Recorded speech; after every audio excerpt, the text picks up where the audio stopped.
Monsieur Robin Gambi, bonjour. Bonjour, camarades journalistes. Vous êtes l'un des dirigeants du PALU. L'actualité d'abord, de prime abord, nous parlons de la mort. Un politique comme vous, Chérubin Okende, décédé il y a peu, et l'homme a été enterré aujourd'hui. Votre sentiment quant à cet événement? Bon, ce sentiment de tristesse, c'était un Congolais, un patriote qui a servi la République. Et ce qui est arrivé, c'est la mort. Les instances établies pour dire dans quelles circonstances ont rendu le rapport à travers, je crois, le président de la Cour de cassation, Le procureur. le procureur. Et donc, je crois que c'est une douleur qui reste auprès de sa famille. C'est une perte énorme pour la République. Tout ce qu'on peut souhaiter, que les anges de Dieu l'accueillent et que son âme repose en paix. Cette disparition est au cœur de beaucoup de polémiques, surtout les rapports présentés par les procureurs, qui a parlé d'un suicide. Au regard des événements tels que présentés, beaucoup, que ce soit dans son parti, même dans l'opinion, n'ont pas cru en cette version. Est-ce que Robin Gambi a cru à ces rapports ou bien lui également a des doutes? Je ne peux pas, moi, n'ayant pas reçu ni mission ni mandat, de commenter un rapport présenté par l'officiel. Parce que la République avait cru mettre en place une commission dirigée par le procureur qui a rendu son rapport. Et Ngambi, qui n'était pas dans cette commission, vous demandait de l'interpréter sur base de quoi. Je n'ai pas fait, moi, un rapport, une enquête parallèle pour dire ce qu'il a dit peut se confirmer ou ne pas se confirmer. En républicain, je respecte le rôle des institutions et comme les institutions établies pour la cause ont fait le rapport, nous ne pouvons que nous incliner à ces rapports. Sinon, de tout ce que nous pouvons faire, c'est de la supputation. C'est au point que quelqu'un nous dise qu'il a fait une enquête parallèle, a établi autre chose que ce qui a été dit. L'actualité reste aussi dominée par la reprise de la guerre. Au Palou, on dit souvent que vous êtes un peu aphone. On ne vous sent vraiment pas trop. Le dossier de la guerre, plusieurs partis se prononcent. Il y a même des manifestations, même devant les ambassades, dans les passés ici. Et le point de vue du Palou se fait sentir difficilement. Non, peut-être que quand vous êtes sur une autre chaîne et que les Palou parlent sur une autre, ce n'est pas ça de la faune. Je crois que nous sommes le parti lumumbiste unifié. Et donc, parmi nos valeurs cardinales, c'est l'intégrité du territoire, le nationalisme, la souveraineté nationale et la dignité du peuple congolais. Et donc, lorsque vous touchez à ces valeurs, vous avez touché les Palus. Et pour l'instant, que l'intégrité territoriale du Congo est menacée avec une partie de son territoire occupée par l'armée rwandaise, et les Palus, rester à Fon signifie trahir Lumumba. Et donc, nous ne pouvons à jamais trahir Lumumba. Le Congo, c'est tout ce que nous avons de l'essentiel comme parti lumumbiste. Et donc, chaque jour, à travers le cellule, à travers le section, à travers le cercle, à travers les provinces et tous nos organes démembrés du parti, ils travaillent et véhiculent l'information de la défense de la patrie qui est menacée par l'armée rwandaise, agressée par l'armée rwandaise. Le Congo doit à tout prix se défendre, soutenir son armée, soutenir le commandant suprême, le président de la République, le chef de l'État, Félix Antoine Tshisekedi Tshilombo, de manière que rapidement notre armée récupère la partie perdue par l'agression rwandaise. Et en rapport toujours avec ces hostilités, le chef de l'État avait émis il y a un temps le vœu de dialoguer directement avec le président Kagame plutôt que de le faire avec la M23. Et depuis un temps, le président du Rwanda avait donné son accord aux facilitateurs angolais. Et beaucoup sont pessimistes, disant qu'on ne peut rien espérer. Ça serait une perte de temps encore. Le président Kagame, c'est un roublard, il s'est gagné du temps. On ne peut rien espérer. Cette démarche ou cette conviction du président de discuter avec le président rwandais, croyez-vous, à votre niveau du Palou, qu'on peut espérer mieux de cette rencontre? Non, je pense que la guerre, un conflit, a toujours eu un aspect de résolution diplomatique. Mais j'ai toujours dit aux gens, même en pleine Deuxième Guerre mondiale, les forces belligérantes en présence, à travers leurs représentants titrés, les diplomates, se retrouvaient pour pouvoir régler un certain nombre de questions. Aujourd'hui, il est établi que le pays agresseur, c'est le Rwanda. Lorsqu'il est question de signer un accord de paix, c'est avec le Rwanda, pays agresseur, qu'il est fait. Il est tout à fait normal que le président de la République exige et obtienne une rencontre bilatérale entre le président de la République démocratique du Congo, Félix Antoine Tshisekedi Tshilombo, et le président agresseur rwandais, Paul Kagame. Ça entre dans la logique de toute forme, toute voie de résolution de la recherche de la paix, parce que la guerre au Congo, on ne le veut pas pour l'éternité. On peut épargner des vies humaines si on parvient à faire comprendre à Kagame de retirer ce troupes de la République du Congo et de comprendre que la paix vaut mieux que les conflits et que tout ce qu'il cherche, l'exploitation illicite des minéraux congolais, dans le terme de la coopération, la sous-région peut facilement tirer profit des uns des autres dans la paix, dans la dignité humaine, que de croire qu'avec le Kalachnikov, en se comportant comme Hitler du XXIe siècle, on peut résoudre le problème d'une manière durable. Est-ce que Paul Kagame, parce que les gens sont divisés au niveau de sa personnalité, est-ce qu'il est de nature, malgré tous les arguments de Félix Tshisekedi, à y croire? Parce qu'on l'a vu dans un passé, l'expérience de Rwanda, l'expérience on a fait une entreprise ensemble pour l'or, je pense. Toutes ces expériences n'avaient pas marché. Vous croyez encore que lui, l'homme Kagame peut changer? Un conflit n'a jamais été un fait naturel. C'est un fait circonstanciel, environnemental, et dont la résolution aussi est due à beaucoup plus de facteurs qui doivent jouer. Donc, il peut être Kagame d'hier et les contraintes, l'environnement, le dynamisme, les relations internationales, la communauté internationale et africaine, ça peut jouer et créer un environnement qui amènerait Paul Kagame à pouvoir se comporter autrement qu'en belligérant ou ce que je voulais dire, en Hitler du XXIe siècle. Qu'est-ce que l'Afrique gagne? Qu'est-ce que la sous-région gagne? Qu'est-ce que le Rwanda, même si licitement peut vouloir présenter pour récupérer un certain nombre de lingots d'or, de minerais, de coltan.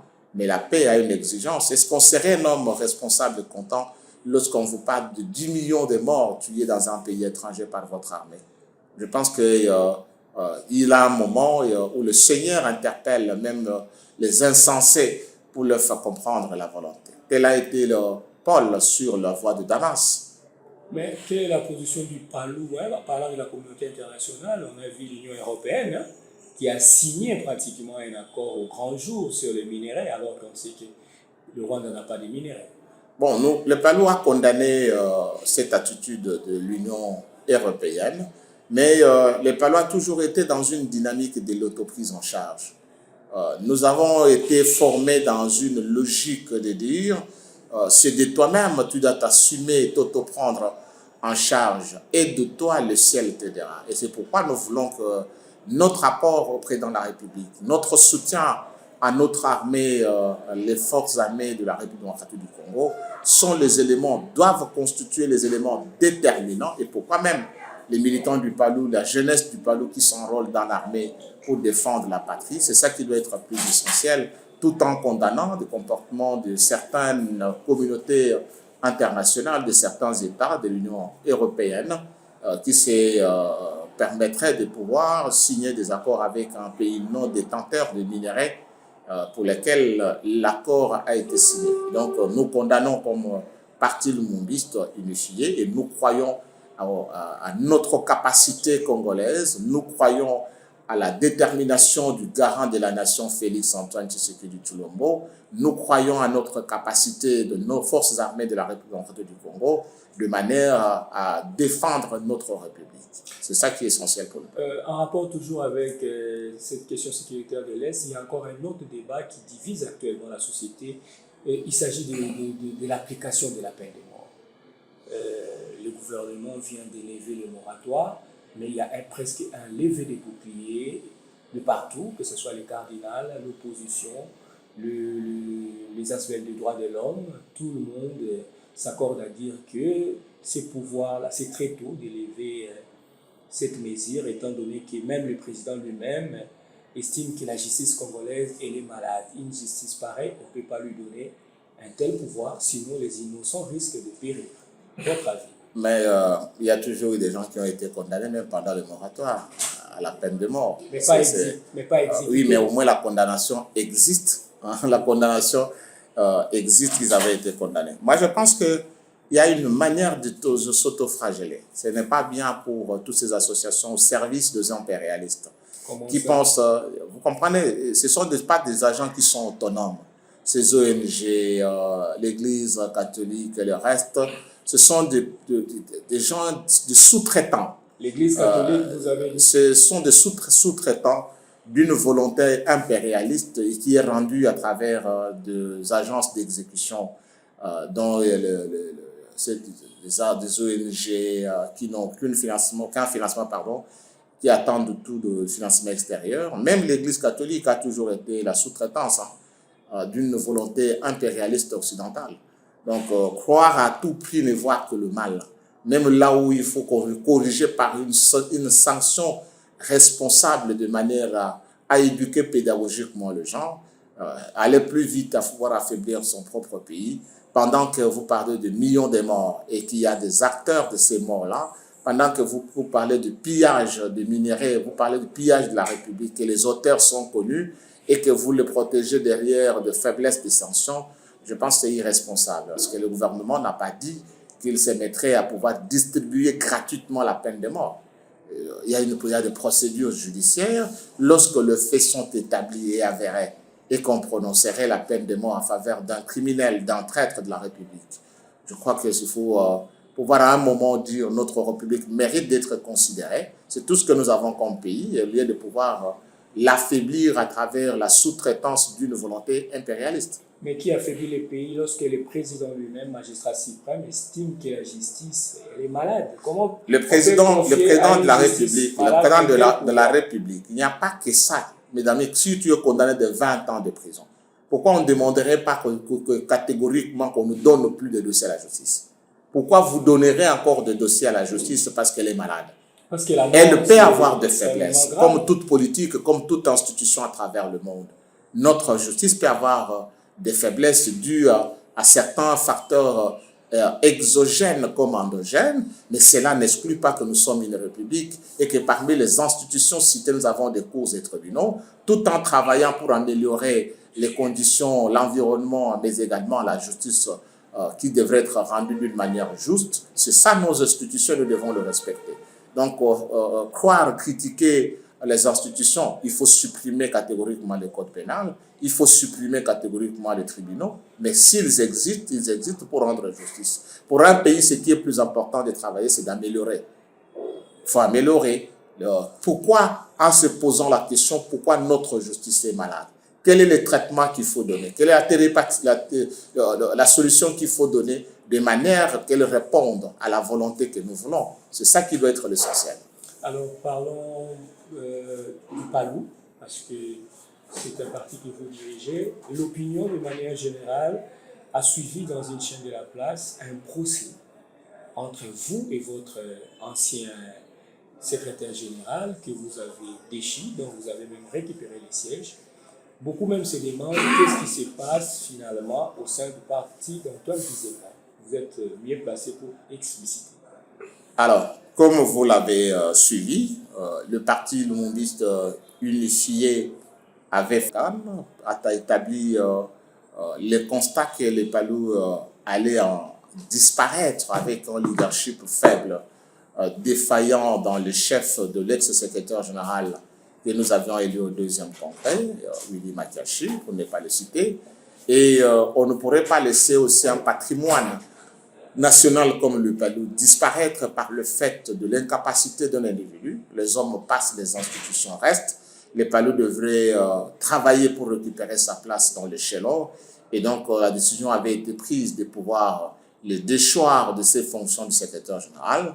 Un congrès extraordinaire avait été organisé le 31 janvier à Notre-Dame de Fatima. Un nouveau leadership avait été institué au congrès, animé par le secrétaire général chef du parti, l'actuel ministre du Tourisme, Didier Mazenga Mokanzu, qui a pris la direction du parti pour, avec mission, de pouvoir redynamiser le parti, monter le parti très haut afin de l'intégrer dans le giron qu'il avait avant parmi les top 5, parce que aujourd'hui le Palou, par le fait d'un leadership faible, était devenu presque un petit parti de la périphérie et n'était plus au centre de décision en République démocratique du Congo, ce qui a créé l'humiliation et la frustration dans le chef des militants du Parti mondialiste unifié. Une décision avait été prise et le congrès a entériné. Donc pour l'instant, il a fallu que, comme les gens, la résistance dans le chef de l'ex, de pouvoir assumer la volonté manifestée par le militant, a créé sous forme d'un petit conflit à l'interne. Et l'article 32 de la loi sur le parti politique demande que lorsqu'il y a un conflit à l'interne d'un parti politique, l'instance compétente pour pouvoir le faire, c'est le tribunal de grande instance. Et dans le cadre d'espèce, Matete a été saisi pour pouvoir régler cette question. L'affaire a été déjà plaidée et prise en délibéré. Et nous attendons d'ici la fin de la semaine pour être notifiés du jugement. Si on vous comprend bien, l'ex-secrétaire général refuse d'abandonner ses fonctions. Mais parce qu'il continue illégalement à pouvoir parler dans les endroits et même écrire au nom du Parti mondialiste unifié, ce qui n'a plus qualité. Et donc, ça crée ce qu'on appelle le trouble de jouissance. Et sur base de ce trouble de jouissance que le nouveau secrétaire général a saisi le tribunal de la grande instance de manière que le tribunal prenne une décision, un jugement interdisant ou condamnant l'autre de ne plus troubler la jouissance du Parti mondialiste unifié. Parce que c'est lui il a été même reçu par l'informateur, si nos souvenirs sont bons. Mais entre l'informateur et la décision, il y a deux choses. Personne ne commence par l'informateur sans avoir une légitimité au sein du parti. L'informateur peut vous recevoir, mais si le parti ne vous reconnaît pas, ça représente quoi? Ce n'est pas l'informateur qui crée les partis politiques. Ce n'est pas l'informateur qui décide sur les partis politiques. Ce n'est pas l'informateur qui convoque le congrès des partis politiques. Donc l'informateur est mis pour un temps, il passe, il ne restera jamais éternellement informateur. Ce qui est plus important pour un parti politique, c'est le respect de ces structures statutaires. Et lorsque le statut ne vous reconnaisse plus de qualité, lorsque vous êtes du parti, vous n'avez plus de légitimité. Même si vous pouvez faire une séance de photos avec l'informateur, ça ne vous rétablit pas la légitimité au sein de votre parti politique. Ça ne vous rétablit pas la confiance ou ça ne change pas. Ça ne modifie pas le statut et les décisions prises par les organes de votre parti. Alors, pour finir, nous sommes à la période de la formation du gouvernement. Il y a des tractations depuis que la Cour constitutionnelle a rendu son arrêt. Nous constatons quand même les gens sont en train d'entrer dedans au sein de l'Union sacrée. On cite la FDC contre l'UDPS, l'INC contre ceci. Il y a des différents tickets. L'INC à lui seul propose plusieurs tickets pour un même poste, que ce soit au gouvernorat dans plusieurs provinces. Aujourd'hui, comment est-ce que les Palous observent cela et comment est-ce que les Palous se préparent? Est-ce que vous êtes dans un bon ordre de bataille pour entrer au gouvernement? Le Palou est membre de l'Union sacrée. L'Union sacrée était présidée par un présidium constitué de plusieurs leaders. C'était déjà un départ problématique parce que les leaders n'avaient pas, tous ces leaders n'avaient pas la même vision, sinon ils n'étaient tenus que par la volonté du président d'être mis ensemble. Et aujourd'hui, on est en face des intérêts institutionnels, de la gouvernance de la République Et chaque groupe a besoin de pouvoir manifester ses ambitions. Il est normal et logique que les ambitions peuvent s'entrecroiser. Et donc, il faut trouver une voie de règlement pacifique de la gestion de ces ambitions. Ce qui se discute, ce qui se fait, mais il est légitime que chaque groupe manifeste les ambitions. Pour l'instant, qu'il y a élection des sénateurs, élection des gouverneurs et vice-gouverneurs, la mise en place du bureau de l'Assemblée nationale, la nomination du Premier ministre, la formation du gouvernement, ainsi de suite. Toutes ces institutions, c'est pour ça que les partis politiques ont été créés, pour gouverner la République. Et aujourd'hui, il est logique que chaque parti se décide à quel niveau ces partis peuvent jouer le rôle dans la gouvernance de la République pendant cette mandature. C'est logique, c'est normal. Quelles sont les ambitions du PALU? Le PALU, c'est proportionnellement au nombre de députés obtenus. Nous avons jusque-là 8 députés nationaux et on a des ambitions dans la province du Kulou, là où on est deuxième à ce qui concerne le nombre de députés provinciaux. Le Kwango, on existe. Et donc, la moisson n'a pas été très abondante pour le PALU. Et donc, je pense que pour le gouvernement, c'est une logique que le PALU, comme membre de l'Union sacrée, ayant battu campagne à travers son secrétaire général Didier Mazenga Mokanzu, comparativement à l'ex-secrétaire général que nous avons viré, entre autres motifs pour lesquels nous l'avons viré, parce qu'il a refusé de battre campagne pour le candidat numéro 20, Félix Antoine Tshisekedi Tshilombo. Il a détourné le matériel et les moyens mis à sa disposition pour la campagne de Félix Antoine Tshisekedi Tshilombo. Et au regard de tout cela, nous l'avons sanctionné. Et le leadership actuel dirigé par Didier Mazenga s'est investi pour l'élection de Félix, membre de l'Union sacrée, et que c'est une logique que les partis lumumbistes unifiés sera au gouvernement. Mais je ne parle pas encore en termes de direction des institutions, mais comme membre du gouvernement, ça c'est sûr et logique que le PALU sera membre du gouvernement. Monsieur Robert Ngambi, merci beaucoup. Merci beaucoup.